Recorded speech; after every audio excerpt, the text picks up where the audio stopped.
Hey guys, hello everyone. Welcome all of you. It's me Bushra Khan, your friend and your trainer. आज आप बड़ा lucky feel कर रहे होंगे खुद को, क्योंकि मैंने आपको 2 टाइप्स का बहुत प्रीशियस कंटेंट सेंड किया है। साथ ही साथ आपको मिल रहा है करंट अफेयर 10 अप्रैल का करंट अफेयर, और ये मिल रहा है मिडीवल इंडिया खिलजी डायनेस्टी का पार्ट 1। जी हाँ, मोस्ट प्रीशियस वीडियो आपके लिए लेकर आई हूँ। खिलजी डायनेस्टी, आपको पता है मैंने ग़ुलाम वंश कंप्लीट करवा दिया था, और अब हम खिलजी डायनेस्टी का पार्ट 1 पढ़ रहे हैं। तो I am going to give you precious video what तो it's a Khilji dynasty video part 1। Okay, चलिए तो है ना। वॉट एवर का मतलब कुछ भी या जो भी, क्या है जो क्या है, कुछ भी या जो क्या है से लिया जाता है। अगर कुछ लोग कंफ्यूज होते हैं वॉट एवर कब बोला जाता है, तो वॉट एवर का मतलब कुछ भी या जो क्या है। जैसे मैंने कहा कौन सा वीडियो है, तो वॉट एवर मतलब जो क्या है, यहाँ पर याद रखना। ओके, तो हाँ, अब हम खिलजी डायनेस्टी को पढ़ेंगे। दोस्तों, अपने बेनिफिट के लिए 2 काम ज़रूरी कर लीजिएगा। एक तो हर वीडियो को विदाउट मिस डेली बेसिस पर कंप्लीट और ध्यान से सुनिए। दूसरा, आप लोग चैनल को ज़रूर सब्सक्राइब कर लीजिए। बहुत बहुत बहुत मतलब मेरा ये समझ लीजिए कि मेरा जो रिक्वेस्ट है वो आपके हक़ में है। आप अगर इस चैनल को सब्सक्राइब करके सुनना शुरू कर देंगे तो आई प्रॉमिस यू ऑल कि आपको कितना बेनिफिट होगा, आपको खुद भी अंदाज़ा तभी होगा जब आप सुनना शुरू करेंगे, तो आपको इस बात का बेहतर अंदाज़ा हो जाएगा। और जब सब्सक्राइब करें तो बेल आइकन को हिट कर लीजिएगा, जिससे जो कंटेंट अभी तक बना है और जो रोज़ बन रहा है वो आप तक पहुंचता रहे। मगर कोई भी वीडियो अगर आपका मिस होगा तो आपका लॉस होगा। ठीक है, चलिए शुरू करते हैं। बाकी लाइक शेयर कमेंट वो आपका प्यार मेरे लिए होना चाहिए, मेरे इस कंटेंट को जो मैं आपके लिए भेज रही हूँ, और ध्यान से सुनिए जिससे आपको पूरा बेनिफिट मिले। देखिए जी, जब हमने ग़ुलाम वंश पढ़ा था तो आपको ये बताया था गयासुद्दीन बलवंत बहुत ताकतवर और प्रीशियस किंग कह लीजिए, ग़ुलाम वंश का आखिरी राजा, सबसे जो शक्तिशाली राजा था आखिरी, वो बलवन ही था। बलवन के बाद कोई इतना पावरफुल नहीं आया। इसके सन की मृत्यु हो गई थी, डेथ हो गई थी। उसके बाद ग्रैंड सन आया था इसका कैकुवाद। क्या देख रहे हैं हम कि खिलजी डायनेस्टी है उसका ओरिजिन कैसा हुआ। मैंने आपको ये पहले भी बताया था, कैकुवाद आया था। कैकुवाद इतना पावरफुल नहीं था और उसकी हत्या कर दी गई थी, और जो हत्या करके जो पहला शासक बना था वो बना था जलालुद्दीन खिलजी। दोस्तों, यहीं से आरंभ होता है खिलजी डायनेस्टी का। इसका जो रूलर पीरियड है, यानी जो कहेंगे रूल टाइम है इसका, वो टाइम ऑफ रूल है वो कितना था, 1292 1320, यानी 1290 से 1320 तक, 30 सालों तक इसने शासन किया। इसमें 3 इम्पॉर्टेंट रूलर होते हैं। कितने? 3 इम्पॉर्टेंट रूलर्स होते हैं। कौन कौन से? Jalaluddin Khilji, Alauddin Khilji, most important ruler Alauddin Khilji, और तीसरा मोहम्मद शाह। थोड़ा बहुत पढ़ेंगे हम तीनों के बारे में, लेकिन ज़्यादा पढ़ेंगे हम अलाउद्दीन खिलजी के बारे में। और खिलजी वंश के और भी रूलर हैं, लेकिन थोड़े बहुत और भी हैं, 1 आध 2, लेकिन वो उनका कोई इतना मकाम या महत्व नहीं है खिलजी डायनेस्टी के अंदर। ठीक है, तो जलालुद्दीन खिलजी 1290 से 1296 तक इसका शासनकाल होता है, याद रखना। जलालुद्दीन खिलजी जो है ये एक संत टाइप का राजा था, मतलब एक स्पिरिचुअल कहेंगे संत राजा, कल्याणकारी राजा के नाम से इसको जाना जाता था। संत राजा, क्योंकि कल्याणकारी कामों में हिस्सा लेता था, इसीलिए पब्लिक में फेमस हो गया था। कैकुवाद को लोगों ने पसंद नहीं किया था क्योंकि वो इतना योग्य नहीं था, लेकिन जलालुद्दीन जब बना तो इसमें क्या था, आपको क्या मैं बताती हूँ हमेशा कि सत्ता उसी की चलेगी जिसमें जनता के लिए काम करने का भाव होगा। तो उसमें आवाम की खिदमत का जज्बा था, तो इसलिए 1290 में इसकी सल्तनत बनी। ठीक है। अब इसने जो है क्या किया, इसने वैसे बहुत सारे, इसने मंगोलों के आक्रमण को भी, जो भारत में मंगोल का बार बार आक्रमण हो रहा था, आप देख रहे हैं गुलाम वंश के टाइम से ही, उसको भारत को सुरक्षित, यानी भारत में दिल्ली को सुरक्षित रखने की इसने पूरी कोशिश की और दिल्ली को पूरी तरह सेव भी किया मंगोलों के आक्रमण से। ठीक है, याद रखना। इसने गुजरात, साउथ, रणथंबोर और बहुत से, यानी कहा जाए तो इनके जो काल है, जो खिलजी डायनेस्टी का जो पीरियड है, इसको हम क्या कह सकते हैं, रेवोल्यूशनरी पीरियड कह सकते हैं, रेवोल्यूशनरी पीरियड।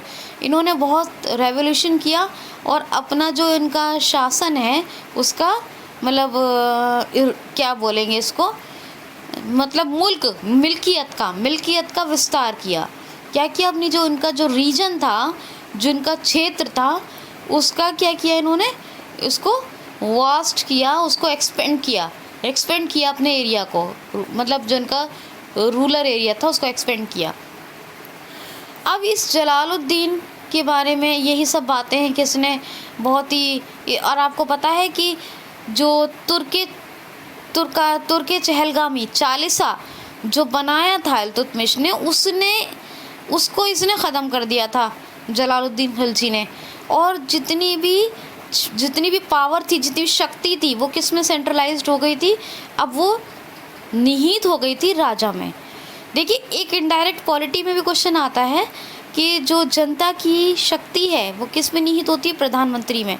हालांकि जनता प्रधानमंत्री को कैसे डायरेक्ट थोड़ी चुनती है, वो तो पार्टी को वोट देते हैं, फिर बहुमत दल के नेता को चुना जाता है, वो प्रधानमंत्री बनता है, लेकिन फिर भी प्रधानमंत्री में ही जनता की शक्ति निहित होती है।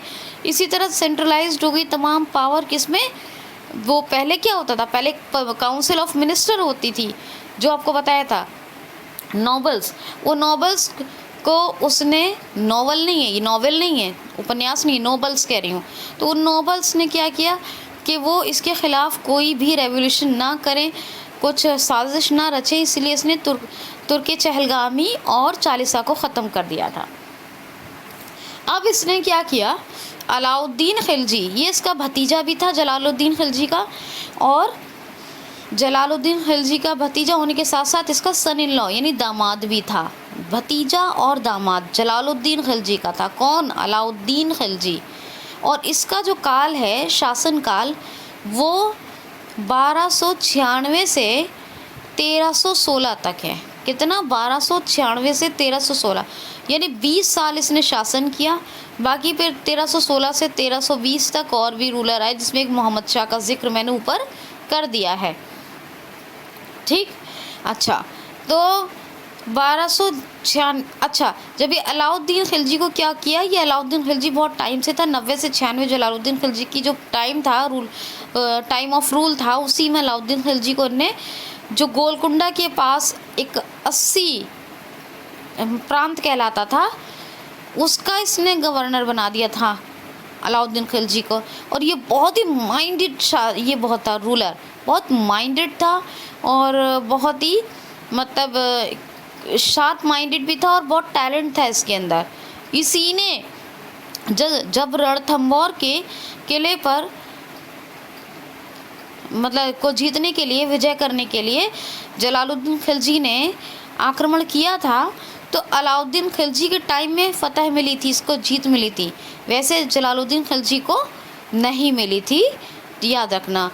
इसी तरह क्वेश्चन आता है कि साउथ में सबसे पहले साउथ के शासन को एक्सपेंड करने के लिए, ये साउथ का विस्तार करने के लिए किस राजा या किस सुल्तान ने या किस वंश के राजा ने साउथ पर आक्रमण किया था, तो ये अलाउद्दीन खिलजी ही था। याद रखना, अलाउद्दीन खिलजी ना कि सिर्फ खिलजी वंश का, बल्कि पूरी दिल्ली सल्तनत यानी कि गुलाम वंश, खिलजी वंश, तुगलक वंश, सैयद और लोधी डायनेस्टी, इन पांचों में अगर कोई सबसे पावरफुल किंग था तो मोस्ट पावरफुल किंग था ये अलाउद्दीन खिलजी। कौन था? अलाउद्दीन खिलजी। इसने सिकंदर सानी की उपाधि ग्रहण की थी। सिकंदर सानी द्वितीय, यानी सिकंदर सानी और सिकंदर द्वितीय यानी सेकंड, यानी ये कहता था कि सिकंदर के जैसा, मतलब वही हूँ मैं। और कुछ ऐसी बात भी थी, देखिए सिकंदर भले ही ना हो, लेकिन बात क्या थी कि इसने साउथ पर हमला किया, साउथ के एरिया को अपने बहुत हद तक इसने साउथ पे विजय प्राप्त कर ली। ठीक है, गोलकुंडा का किला इसने सबसे पहले की गुजरात पर इसने हमला किया था। और गुजरात साउथ में जो सबसे पहले बात आती है तो गुजरात पर इसने विजय प्राप्त की थी। और गुजरात की विजय के जो इसने मतलब अपने एरिया में मिलाया था, उसका विस्तार किया था, उसी के उपलक्ष्य में बनाया था इसने अलाई दरवाज़ा। तो अलाई दरवाज़ा किसके काल में बना था? अलाउद्दीन खिलजी के टाइम में ही अलाई दरवाज़ा बना था। ये यानी कि 1000 पिलर, क्या कहते हैं इसको, 1000, हाँ, और सेंटर ऑफ 1000 पिलर भी कहते हैं, अलाई दरवाज़ा भी कहते हैं। इसमें 4 दरवाजे हैं। और अलाई दरवाज़ा से याद आना चाहिए कि इंडिया गेट कब बना था? वो तब बना था जब हमारी जो आर्मी थी, इंडियन मतलब भारत की जो फ़ौजें थी, वो उन्होंने हिस्सा लिया था प्रथम विश्व युद्ध में, यानी फर्स्ट वर्ल्ड वॉर में। जो ब्रिटिशर्स के टाइम में हमारी जो सेना थी इंडिया में उस टाइम, उसने फर्स्ट वर्ल्ड वॉर में पार्टिसिपेट किया था। और उन्हीं की याद में, उन्हीं के स्मारक के तौर पे बनाया गया था इंडिया गेट। तो याद रखना, ठीक। ये दोनों बातें हो गई। अच्छा, अलाउद्दीन खिलजी ने 2.5 दिन का झोपड़ा भी बनाया था, 2.5 दिन का झोपड़ा। रणथंभौर का किला जीतना कोई आसान बात नहीं थी। वहाँ का जो राजा था वो भी बहुत पावरफुल था, और इसने उसको भी फतह किया था, यानी विजय की थी, वहाँ पर विजय प्राप्त की थी। तो सबसे पहले इसने गुजरात का, लेकिन हाँ, मैं साउथ की बात कर रही थी, इसको सुन लीजिए। साउथ पर सबसे पहले आक्रमण करने वाला अगर कोई दिल्ली सल्तनत का राजा था तो वो यही था, अलाउद्दीन खिलजी। और ये न कि सिर्फ खिलजी वंश का, बल्कि पूरी दिल्ली सल्तनत का मोस्ट पावरफुल किंग के नाम से जाना जाता है, सुल्तान के नाम से।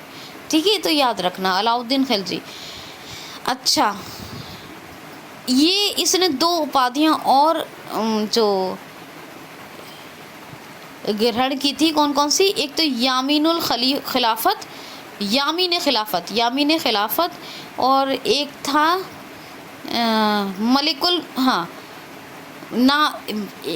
यामीन खिलाफत, और एक था नासिरुल मोमिनीन। क्या? यामीन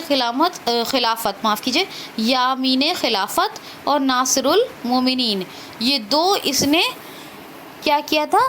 इसने 2 उपाधियाँ, और एक आपको बताया था सिकंदर सानी या सिकंदर द्वितीय की, ये इसने टाइटल ग्रहण किए थे खुद ने। ये खलीफा जो बगदाद का खलीफा था, ये उसका अपने आप को सहायक तो मानता था, लेकिन देखिए मुस्लिम मतलब कल्चर में क्या होता था, अब नहीं होता। जो मुस्लिम कल्चर था उसमें खलीफा की बहुत महत्वपूर्ण भूमिका होती थी, यानी कि रिलीजियस पॉइंट ऑफ व्यू से भी और पॉलिटिकल पॉइंट ऑफ व्यू से भी। तो ये रिलीजियस पॉइंट ऑफ व्यू को तो मानता था अलाउद्दीन खिलजी। ये कहता था अगर आपको धार्मिक रूप से लोगों को कोई समझाना है, कुछ प्रवचन देना है, कुछ कमी है, तो आप उनके आचार विचार, मतलब उनके आचरण में, तो उसको बताइए। लेकिन पॉलिटिकल इंटरफेरेंस में किसी का बर्दाश्त नहीं करूँगा, पॉलिटिकल पावर सिर्फ मेरी होगी, याद रखना। अच्छा, जलालुद्दीन के बाद ये अलाउद्दीन खिलजी बना कैसे था राजा? तो अभी बताती हूँ। जब इसने, मैंने आपको बताया जलालुद्दीन खिलजी के टाइम से ही ये आ गया था, और इसने रणथंभौर का किला, गुजरात, ये सब जब साउथ पे आक्रमण किया, तब भी जलालुद्दीन खिलजी के काल में ही अलाउद्दीन खिलजी ने किया था, याद रखना। अब अलाउद्दीन खिलजी ने जब गुजरात पर ये विजय प्राप्त की थी, मतलब पूरे गुजरात पे नहीं, कुछ हद तक बहरहाल अपने एरिया को एक्सपेंड कर लिया था इसने।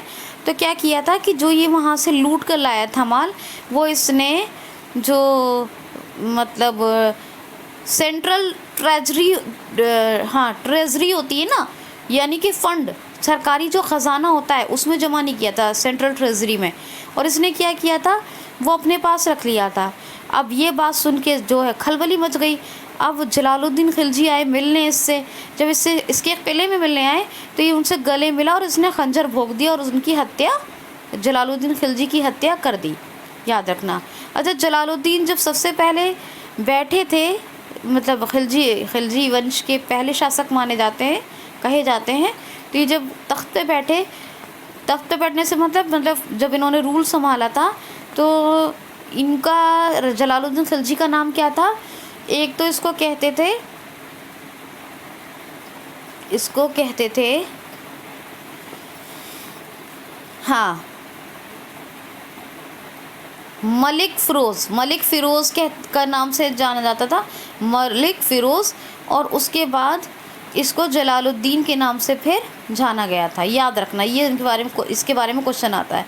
तो बहरहाल और अब क्या हुआ, जब जलालुद्दीन की मृत्यु कर दी, यानी हत्या कर दी अलाउद्दीन खिलजी ने, तो इसके बाद इसने ये देखा कि इस फैमिली में कौन कौन ऐसा है जो मेरे ख़िलाफ़ बगावत कर सकता है, मेरे ख़िलाफ़ वॉर छेड़ सकता है, रेवोल्यूशन कर सकता है। तो इसने फैमिली में, जैसे जलालुद्दीन के 2 बेटे थे और भी जो फैमिली में दूर दूर के जो इससे शासन छीनने की कोशिश कर सकते थे अलाउद्दीन खिलजी से, तो इसने उन तमाम की हत्या करवा दी थी। क्या करता था, जासूस लगा देता था और जासूसों को लगाने के जासूसी करते थे और बताते थे कि इसके ख़िलाफ़ कोई विद्रोह तो नहीं कर रहे हैं इसकी फैमिली के लोग, और जैसे ही ये कुछ खबर सुनता था ये उनकी हत्या करवा देता था। बहरहाल ये इसने सब कुछ किया है, गलत काम किए इस तरह के, लेकिन इसने अपने एरिया को एक्सपेंड बहुत किया और मंगोलों के आक्रमण, जो इन्वीजन 12 मंगोलों के आक्रमण से दिल्ली को बिल्कुल सेव किया इसने, अलाउद्दीन खिलजी ने। लेकिन फिर उसके बाद इसने संधि कर ली थी, जिसके बाद क्या हुआ था कि बहुत से मंगोल भारत में बस गए थे, जिनको न्यू मुस्लिम ऑफ इंडिया कहा जाता था, न्यू मुस्लिम्स ऑफ इंडिया कहा जाता था। जो मंगोल जब 12 आक्रमण इसने उनके, हालांकि उस टाइम में उनकी भी पावर थी, लेकिन उस 12 हमलों को नाकाम करने के बाद मंगोलों के इसने एक संधि की थी, जिसके तहत मंगोल यहाँ आके बसे और उन्हें न्यू मुस्लिम ऑफ इंडिया कहा गया था। और खिलजी वंश के जो मुस्लिम थे उनको याद रखिएगा इंडियन ओरिजिन मुस्लिम कहा जाता था। क्या? इंडियन ओरिजिन मुस्लिम कहा जाता था। क्यों? कि मुस्लिम पहले कोई नहीं था भारत में। जब मोहम्मद बिन कासिम के टाइम से फिर महमूद गज़नबी ये सब मुस्लिम आक्रमणकारी आए, तो उस टाइम से फिर क्या हुआ, जब उनकी जो नस्लें पीढ़ियों की पीढ़ियाँ चली, तो जो ये खिलजी वंश के मुस्लिम थे तो इनको इंडियन ओरिजिन मुस्लिम कहाँ के, भारतीय, मतलब भारत के मुस्लिम वंश कहलाते थे, क्योंकि उनकी पीढ़ियों में आ गए ना ये। फिर ये बात अगर पूछा जाए तो ये खिलजी वंश के कहलाते थे, गुलाम वंश के नहीं। ठीक, याद रखना। अच्छा, तो न्यू मुस्लिम वाली बात हो गई। और अब एक बात और आपको बताऊं कि बहुत आज का वीडियो लंबा हो जाएगा, तो इसलिए लंबा नहीं करना है, 2 वीडियो है इसीलिए। तो दिल्ली का एक जगह थी दिल्ली की, उसको कहते थे सीरी एक शहर था। ये दिल्ली जो था 7 शहरों में था, और जब नई दिल्ली बना था 1931 में, जो ऑफिशियली बन गया था, तो 8 शहर बन गए थे। दिल्ली एक अपने आप में एक राज्य होता था। तो जो सीरी था, जिसको सिरसा भी कहा जाता था, सिरसा या सीरी, उसकी स्थापना किसने की थी? अलाउद्दीन खिलजी ने ही की थी। किसने? अलाउद्दीन खिलजी ने। तो सीरी की स्थापना अलाउद्दीन खिलजी ने की थी, जो आज के टाइम में हौज खास का एरिया कह सकते हैं। हौज खास सुना है ना सबने, हौज खास, उसी एरिया को शहर का हिस्सा कहा जाता था, सीरी का। तो याद रखना। तो ये तमाम कुछ फैक्ट्स बताए हैं मैंने अभी बहुत। अच्छा, इसने स्टैंड आर्मी यानी परमानेंट फौज यानी परमानेंट सेना का इसी ने पहली बार चलन चलाया, अलाउद्दीन खिलजी ने। इससे पहले क्या होता था, जो भी राजा होते थे वो क्या करते थे, युद्ध के टाइम सेना को बुलाते थे। जब युद्ध का वक्त आता था तभी सेना का इंतज़ाम करते थे। लेकिन इसने क्या किया था कि परमानेंट आर्मी यानी स्टैंड आर्मी का मैनेजमेंट बनाया था। Stand army management, standing army management क्या होता है कि मतलब कभी भी कोई बात हो तुरंत फौज तैयार, तुरंत सेना तैयार। ठीक है, हमारी जो सेना होगी वो तुरंत तैयार होगी इस तरह से। तो स्टैंडिंग आर्मी कंसेप्ट किसका था, वो इसी का था, इसी ने बनाई थी। और बाजार मूल्य नियंत्रण व्यवस्था ये किसने आरंभ की थी, इसका भी आरंभ किया था अलाउद्दीन खिलजी ने।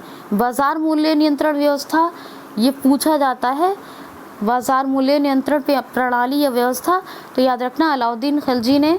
और इसके बारे में अभी मैंने आपको बताया कि स्टैंडिंग आर्मी कंसेप्ट या स्टैंडिंग आर्मी या परमानेंट आर्मी मैनेजमेंट किसका था, तो ये भी अलाउद्दीन खिलजी का था। इससे पहले किसी ने भी मुस्तकिल तौर पर सेना नहीं रखी थी, याद रखना, ठीक। और मैंने आपको कुछ चीज़ें बताई, जैसे सीरी बताया है, 2.5 दिन का झोपड़ा, अलाउद्दीन खिलजी का अलाई दरवाज़ा, ये सब बताया। अभी इसकी बहुत सारी, इसमें एक आपको बताऊं मैं, पद्मावत और मलिक काफूर का जिक्र है। मलिक काफूर कैसे कोहिनूर इसके पास आ गया था, तो ये तमाम बातें भी, बहुत सारी कहानियाँ बाकी हैं, लेकिन अभी हम यहाँ सब कुछ यहाँ आज ही कवर नहीं कर सकते पार्ट 1 में। सेकेंड पार्ट में हम देखिए, हमने अपनी तरफ से आपको बहुत अच्छा पढ़ाने की कोशिश की है, मैंने बहुत प्रीशियस चीज़ें डिस्कस करने की एग्ज़ाम पॉइंट ऑफ व्यू से डिस्कस की है। फिर भी अगर कुछ कमी रह जाए तो माफ़ करें, लेकिन मेरी कोशिश यही है कि आपको बेस्ट मिले। अब सेकंड पार्ट में हम इसकी जो बाज़ार मूल्य नियंत्रण व्यवस्था है उसको देखेंगे, है ना। मैं आपको थोड़ी पद्मावत की भी कहानी बताऊंगी, थोड़ा सा इसके और चीज़ें हैं, जो और कहानियां हैं मलिक काफूर वगैरह के बारे में, इसके टाइम में था, तो वो तमाम, इसकी डेथ कैसे हुई 1316 में, जो कोई मतलब बहुत मुस्तकिल तौर पर तो कोई ऐसा ठोस वो नहीं मिलता हमें कि हाँ ऐसे इसकी मृत्यु हुई थी। कुछ लोग कहते हैं कि जहर दिया गया था, मलिक काफूर के द्वारा दिलवाया गया था। पहले तो इसका बहुत वफादार था वो, अभी आगे वो सारी बातें होंगी। कुछ लोग कहते हैं कि इसकी नेचुरल डेथ हुई थी, कुछ हिस्टोरियंस का ऐसा ख्याल है, कुछ हिस्टोरियंस का अलग है। बहरहाल परमानेंट हमारे पास कोई वो नहीं है, एविडेंस नहीं है जिससे हम ये कह सकें कि इसकी डेथ ऐसे हुई थी। ये परमानेंट हमारे पास हिस्ट्री के तौर पर, हिस्ट्री की किताबों में जो लिखा है वही मैं आपको बताऊंगी, क्योंकि मेरे पास कोई अपनी हिस्ट्री की किताब नहीं है जिससे मैं आपको बताऊं। जो भी NCERT की बुक और जो भी चलन में मार्केट में है, भाई जो आपको मिल सकता है वो मुझे मिल सकता है, उसी में से मैं आपको जो परमानेंट और जो ठोस बात होगी, या 2-3 हिस्टोरियंस के जो ख्याल होंगे वो मैं आपको ज़रूर बताऊंगी। तो नेक्स्ट पार्ट में, अभी तो ये नहीं बताऊंगी मैं आपको, नेक्स्ट पार्ट में तो इसकी कुछ स्टोरी बताऊंगी, और लास्ट पार्ट में इसकी डेथ कैसे हुई उसके बारे में डिस्कस करेंगे, और मोहम्मद शाह के बारे में, और इस खिलजी वंश को ख़त्म कर देंगे। यानी 3 वीडियोज़ में हम इस खिलजी वंश को ख़त्म कर देंगे, जिसमें एक वीडियो हमने आज बना लिया है। तो आई होप सो कि वीडियो आपको पसंद आया होगा। तो take care of yourself. Enough for today, thanks for watching.